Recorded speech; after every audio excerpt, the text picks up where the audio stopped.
Got your breath back yet? We're just about trying. It's the morning after that epic finish at the Tour de France Femmes, and we have lots to delve into. A recap, a look into what happened with a DS, and a commentator rolled into one, plus the Vuelta A Espana start, all on this week's Gruppetto. Riders who returned from the Olympic Games barely had time to place their medals or prizes on the mantelpiece, because the morning after the closing ceremony in Paris, the Tour de France Femmes avec Zwift began with a foreign start in the Netherlands. A peloton of superstars and one big GC favourite were all ready to go in Rotterdam. 27-year-old Dani Christmas was that favourite, yellow jersey 12 months ago, and winner of every single stage race she'd ridden before this in 2024. It was a different home rider, however, who took the race by storm on day one. Charlotte Kool, the 25-year-old sprinter from the heart of the Netherlands, was the first to the line on the coast in The Hague, delivering the win and the maillot jaune for DSM Firmenich PostNL. That biggest win of her career was soon backed up. That old situation of sprint stars getting on a roll at the start of a Grand Tour happened again. Stage 2 on day 2 was hers, ahead of Wiebes and Vos. Kool was in dreamland, but with only 7 days this year to cram in the 8 stages, there was more to do before the race left Rotterdam for good. Just a few hours after the shorter sprint stage of the race, Dani Christmas made the quickest of work of a very short time trial, beating Dijgert by 5 seconds and taking the GC lead by 3. Keep your eyes on those small digits, they'll be important by the end of the race. A day later, she'd increased that gap to 22 seconds and made it look like she was on a procession to a second successive title. The stage in a rainy Liège went to Puk Pieterse, however, after crossing the Limburg and Ardennes hills along the way. Already a cross and mountain bike star, the Phoenix de Koning rider was riding a stage race on the road, believe it or not, for the very first time in her professional career. I think we can all agree that we've seen worse starts than that. Stage 5 completely changed the narrative of the Tour. By this time on French ground, race leader Christmas hit the ground. But where were her teammates? A question that was going to be asked regardless of the result. That, for the record, went in favour of Blanca Vosch, one of those teammates. After having been third the day previous, Canyon SRAM's Kasia Niewiadoma had another nearly moment here, with a second place. But disappointment would soon turn to delight, as the Polish star would be pulling on the race leader's yellow jersey. Christmas had left 1 minute and 47 seconds of a time loss on the road, and the team response had left questions asked about SD Works' cohesion and understanding. That despite the obvious joy of a stage win. Was all well in the camp? Proof perhaps of the much-rumoured deterioration of relations between the likely departing rider and team this season? All was up in the air. The race moved on, and the defending champion found herself in 9th place, over 1 minute down on the new leader, as the Tour saw home history made. Cédric Kerbol became the first French stage winner of this new version of the Women's Tour de France 3 seasons in. Now most of us will remember the finish at Le Grand Bornand the last time a big bike race was there. Some of us were even standing on chairs as we called the finish. This time a breakaway would win, with Justyna Gekeerde taking the honours for Belgium and AG Insurance Soudal. But with nothing to separate Niewiadoma and Christmas, the general classification would all come down to the final stage. A Tour de France Femmes debut up Alpe d'Huez, with only 1 minute and 15 seconds separating the leader and the defending champion, still down in 8th. It was a dream scenario for supporters and organisers alike. On a mountain famous for its Dutch corner, a Dutch star had it all to do if she was to row back the momentum. The day started with a former Olympic rower, Valentina Cavallà, in the breakaway, looking for a first ever win on the bike. Just over 50 kilometres of the 150 on the board remained when she was caught. Christmas had made her move on the Col du Glandon. Niewiadoma was starting to be distanced. Almost a minute, a good chunk of the arrears on the GC had been taken back by the time that the mighty mountain had been crossed, but there was still a long way to go before the final ascent. It wasn't all about one particular Dutch rider, however. All eyes were naturally on following the all-conquering stage racer of the moment. But Paulina Royakkers, been around for a long time, she also found herself at the front of the race. Just a couple of seconds ahead of following on the GC, with 44 kilometres to go, she found herself in the virtual race lead. Potentially enemies on the final mountain, both riders had to try to stay friends for a good while, needing to work together to have any chance of winning the race overall. The flat section before the famous final climb proved to be a problem for both leaders and chasers. Some riders trying to save energy, and the gap coming back to well inside a minute. But the decision was coming. 14 kilometres, 21 hairpin bends loom large. It was time for the Alpe. Despite a concerted effort from Niewiadoma to pull things back at the beginning of the ascent, the leading pair continued to press on, and halfway up they were back within touching distance of that virtual lead of the race. Royakkers was mainly sitting on, however, something that naturally frustrated her compatriot. Behind, we were watching a heroic defence of the lead. Niewiadoma in full flight, full of fight, showing strength and heart. Was this to be the day that it all came together? It was still in the balance, however, with bonuses on the line. Following needed to take 20 seconds in the final 3 kilometres. Towards the line, she attacked. The race finished with Following alone, as she'd been left earlier in the week. This time, however, it was in glory as opposed to isolation. Winning the stage, now it was time to watch the clock. As the yellow jersey sprinted in, it was becoming clear that this was a climax that was going to add to the legend of the most famous of Tour de France finish lines. Riders and spectators continued to count down those seconds, all invested in their own way. It was down to those single digits. And when it came, Niewiadoma was home. 4 seconds was the magic number, the biggest moment of the Polish rider's career, and that too of her Canyon SRAM team. The Tour de France Femmes won by Kasia Niewiadoma with the most dramatic, iconic, spectacular, memorable of finishes. The action over, the emotion palpable. Cue the celebrations, commiserations, the agony and the ecstasy.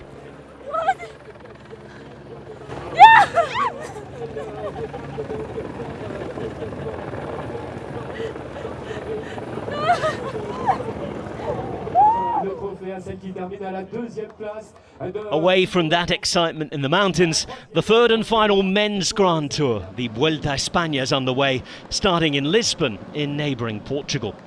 Despite being late for the team presentation, 3-time winner Primož Roglič sorted his timekeeping when it mattered, and he finished the opening time trial as the best of the big GC favourites. After Sepp Kuss's win last year, the all-American feeling at the Vuelta continued. Brandon McNulty putting Olympic disappointment to the back of his mind to beat Tarling, Van Aert, Kung and company, adding a Vuelta stage to his win at the Giro last year, and for the first time in his career, pulling on the leader's jersey of a Grand Tour. A slow day was the order of the day for Stage 2. Probably a good job, as we're all busy watching events unfold in the French mountains. A crash meant that the race would lose Dylan van Baarle on just the second day, with Vácek, Tarling and Narvaez involved in other spills closer to the finish. When it came, that finish ended in the expected bunch sprint, but without many pure sprinters on the start list, Caden Groves got the better of Wout van Aert. The Belgian's first weekend consistency, though, was rewarded with the race leadership. The Visma Lease bike man has now worn 2 of the 3 Grand Tour leaders' jerseys. So how long do you think he will wear it? That's a question we want to ask you in the comments below. Can Wout van Aert hang on to red by the time we get to next week's Gruppetto? Let us know over the course of the week. Now we'll leave Spain and Portugal behind for the moment. Time to go back into the commentary box. Rewind to yesterday, and we caught up with Dani Christmas as she was just about calming down from what she'd seen on Alpe d'Huez. What on earth have we just watched? It's Sunday evening. It's straight after the Tour de France Femmes avec Zwift. We have seen an incredible race. I'm still trying to come down, but what about the commentators and sports directors as well? Because Dani Christmas, you've been listening to all week as part of the brilliant commentary team on Eurosport and Discovery Plus. She had a bit of extra emotional investment, I think, in that finish. Dani, what is it now, an hour or so afterwards, 2 hours afterwards? You're still in the office, you're still at the studio. How's the blood pressure?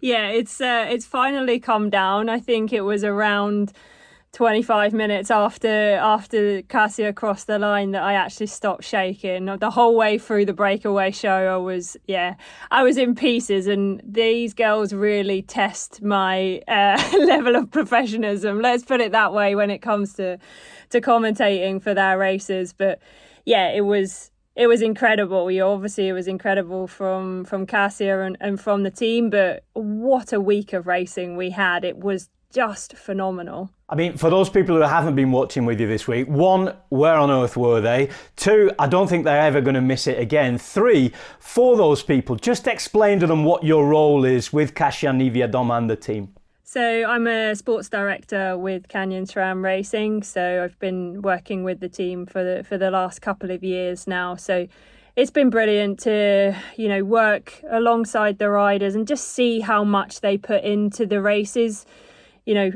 We see them on the TV screens every week, but just really knowing the backstory and just seeing how hard that they're working for this. And specifically for Cassia in this Tour de France Femmes avec Zwift, this has been her big goal for the season, of course, like so many riders, and to see the way that she's been away and worked so hard, and for the goal to become a reality, dreams coming true out on the roads of France. It was a pleasure to watch, and yeah, as you say, it was a bit of emotional investment that we all have in Cassia and in the whole team as well, because it really was a team performance. That they really did a great job out there in the roads of France. I mean, Kasia's an interesting rider in that she was an absolute superstar when she first burst onto the scene, winning races left, right, centre. Then came the last 5 years. And until this April, she had not won a road race for 5 years. Yes, she'd been successful on the gravel, winning the World Championship and what have you. Lots of nearly moments. What's changed this year for her? I think, we've seen over the past couple of years that she's really matured in the way that she's been racing and really taking, a lot of confidence from her past performances as well. So, of course, we saw that brilliant stage win from the team in the Tour de Suisse. That was off of the back of course, Cassia's biggest one-day race in, I think, 5 years when she took Le Fresh Wallon. So, yeah, we're seeing a much more measured and calculated way that she's racing, but of course we still love the way that she rides so aggressively, and that's why she's such a fan favorite as well. But it's been just brilliant to really see the way that she's developed over the past couple of years, and of course this is the pinnacle of her career at the moment, to be able to take the maillot jaune, the yellow jersey, in the Tour de France Femmes avec Zwift. It's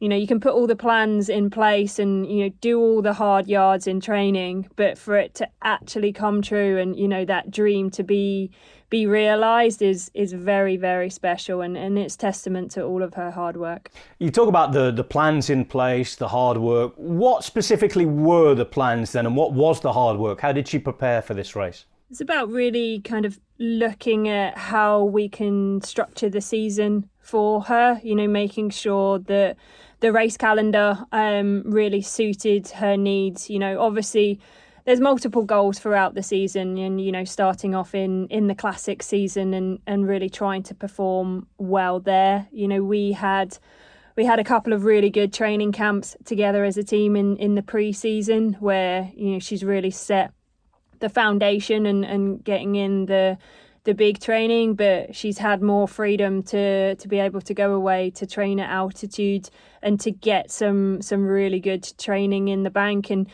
of course, you have to meet the demands of the races that are placed in front of you. So with this Tour de France Femmes avec Zwift, we know, that the climbing element is going to be massive. And so she's been working really hard on the longer climbs. And obviously you could see that today in the way that she really measured her effort on Alpe d'Huez, and ultimately holding on to that yellow jersey thanks to the climb that she put in there. In terms of that climb and changing the effort then, it is a different thing, because I was looking back at results, and yes, there've been stage race wins before, but nothing like this. I mean, I guess it's also a testament to the way the calendar's changed, because 5 years ago, I guess there weren't many races like this. There was just the Giro, wasn't there? There was, and of course, we're just in the third edition of the Tour de France Femmes avec Zwift, so we're seeing, history being made every year, and I think from the first edition, that it exploded in the calendar, and it's become, such an important race for the teams, for the riders, but it's provided a spectacle every year. It's provided some really thrilling races, from start to finish. It's had us on the edge of our seats. So, yes, of course, but, it's not just all about the Tour de France. It's the whole season as well, and building up to that, we've had some amazing races on the women's calendar, and I think that's what we often find with the women's racing is it's that much shorter, and it's so much more, it's explosive, it's exciting. We don't have stages where everyone just sits and kind of pootles along like they're on a coffee ride. It's fast and furious from the beginning, and I think that's why we get so excited about the racing, because it's going to be really entertaining and a really good bike race. Well, if you haven't seen the racing, go back and watch it on Discovery Plus and on Eurosport, because I can tell you it's one of the most entertaining passages of racing you are likely to see in your lifetime, never mind just this season. With more racing, more televised work comes more investment. With more investment from your sort of team DS hat speaking now, I guess comes more pressure. What does a race win like this mean to the team now? Oh, it means everything. Of course, it's the biggest stage that we have. And so, of course, it will mean an awful lot, not just in the way that we've been able to reach the goal that's been set, and of course the satisfaction that comes with that, but of course, the eyes of the world have been on this race, and they're on the team as well, and as you mentioned, the investment from sponsors is so important. It's what keeps the sport alive, and when you can perform at your very best on the biggest stage, it's massive, and it's massive for all of the teams that participate in the Tour de France Femmes avec Zwift. You see it. The reason that the racing is so good, riders want to make a name for themselves. They want to win a stage. They want to go in the break to try and take a jersey, because it just means so much to the riders and to the teams. It's just an incredible race. But as I say, we've had a whole season of brilliant racing. And we're really fortunate now that we have, so much brilliant women's racing on the calendar that, we can always watch it. Eurosport, Discovery Plus, we can always see the women's racing. And I think that it's really snowballed in the last few years with all of the live coverage that we have. We can follow the narrative of the season, and then we see it kind of exploding when we get to the Tour de France Femmes avec Zwift. So, these characters, the narrative of the season, it's really been unfolding in front of us, and it was a brilliant week of racing, and we still got more racing to come throughout the season as well. But I think we might need a little bit of a breather. We'll preview that in good course. We will preview that in good course. For now, though, keep your commentator's hat on, if you will, because obviously a lot of the talk this week is going to go back right to the middle of the race. Estée Works, Demi following the crash. What were they doing, and what's your take on that? Yeah, it was a really difficult situation for Demi to be placed in. Of course, we had that crash on stage 5. The race was really on. We were inside the final 6.5 kilometres of the stage. It was a really tricky roundabout that they came into with so much speed. I think it was over 65 kilometres an hour that they took the turn, and it seemed that, stage 5 wasn't really a stage that every team would have gone out and done a recce of. So it's kind of difficult in that scenario, because if you're coming into that turn for the first time, you can look at it online, but it's difficult. It was a difficult turn. There was a crash there. And ultimately, the race was already on for the stage win. There was a massive pile up. We saw so many riders that were impacted by that and ultimately weren't able to finish this race.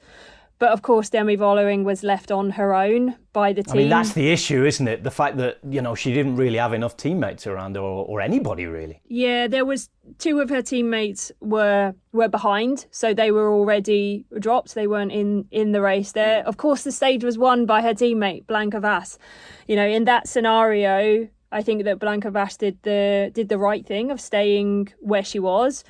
Ultimately, after the stage, she said that her radio didn't work, so she didn't know about that anyway.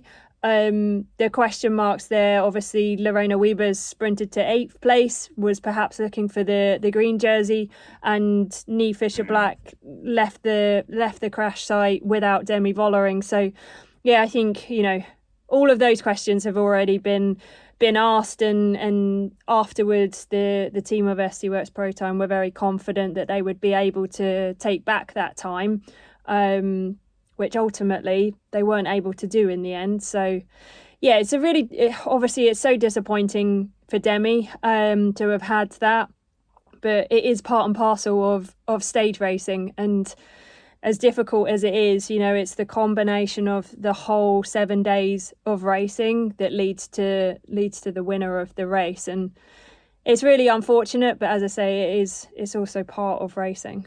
Final question. Keep that commentator's hat on, but put half the DS hat on at the same time, if you will. How on earth did you manage your own emotions trying to commentate that and keep it as impartial as possible in the final few kilometres? Yeah, as I say, the girls test me on a regular basis, and some days are easier than others because, ultimately, yes, I'm really invested in the riders, and when you follow that journey and you're involved there, I so desperately want them to win. There's not going to be a secret about that, but I am here as a commentator, as a broadcaster, and I also want to tell the stories of the incredible women that we have in the peloton, and all of the amazing intricacies of the race. But yeah, those last kilometres were really challenging. I had my mic on mute for quite a bit of it. I was a little bit quiet there as I was clutching my head, and it was really challenging. But yeah, ultimately, what a way to finish the race as a commentator, to be able to call it across the line. I think I held it in check. There might have been a little bit of wavering in the voice, but yeah, it was a massive moment. It's, of course it was a massive moment for the team, but it's a massive moment for the sport as well. And I also want to be able to do that justice as a commentator, because I know that it's a massive privilege to be able to work on this race as a broadcaster, and one that I take seriously as well. So I've really enjoyed the whole race. And as I say, just trying to tell the incredible stories that we have in this sport. And 154 riders started this race. Every one of them will have their own tale to tell of the Tour de France Femmes avec Zwift. And if we can shine some light on the incredible backstories of the riders, and just, as I say, explain some of the intricacies of this race, all the subplots that go on with the different jersey competitions, and who's gunning for the stage win, who's going for the general classification. It's part of this great sport is that there's always so much going on that it's almost impossible to tell the story of everything. Well, we've seen the recap at the start of the Gruppetto today. You can go back to the Eurosport YouTube channel and watch the individual stage highlights as well, or go to Discovery Plus and make sure that you watch any reruns you want to watch. You can watch them, of course, every single kilometre of coverage we had, plus the breakaway every day. Dani, along with the other Dani and with Marty, you've been a pleasure to listen to all this week. Thanks for your company. Thanks for telling us those stories. And we hope to see you soon again on the Gruppetto. So it's that time again. We want your comments, your suggestions. What might have happened in Este Works? Was Demi following helped sufficiently? Lots of debate going on about it. In fact, it's the never-ending topic, isn't it? So have your say, and if we see some good ones, we might pick them out next week and mention them on the show. Now, life finds a way. But will Landismo find a way to give its crowning moment at the end of the Vuelta A Espana to a movement that gets so many fans going? Mikel Landa's certainly trying his best though, or his team is. They've got a new jersey on, the Vuelta's on the way. What's going to happen over the next week? Well, you can watch it live on Discovery Plus and on Eurosport. Check your schedules wherever you're watching. The next few days will see the riders leave Portugal, head into Spain, Sevilla, Cordoba, Granada, all classic finishes. 3 other uphill finishes along the way as well. There's loads coming at the Vuelta. You can watch it, as I said, each and every day across our platforms. There's also short highlights on the Eurosport YouTube channel. If you go on to the digital platforms, you'll be able to see long-form highlights or re-watch anything you might have missed. There's the timeline markers to pick out any attacks, crashes or funny incidents you might see as well. Plus, next week's Gruppetto will take us closer to the action. So, it's been quite the weekend, hasn't it? A full week of bike racing to go as we get back into Grand Tour season for the final time this year.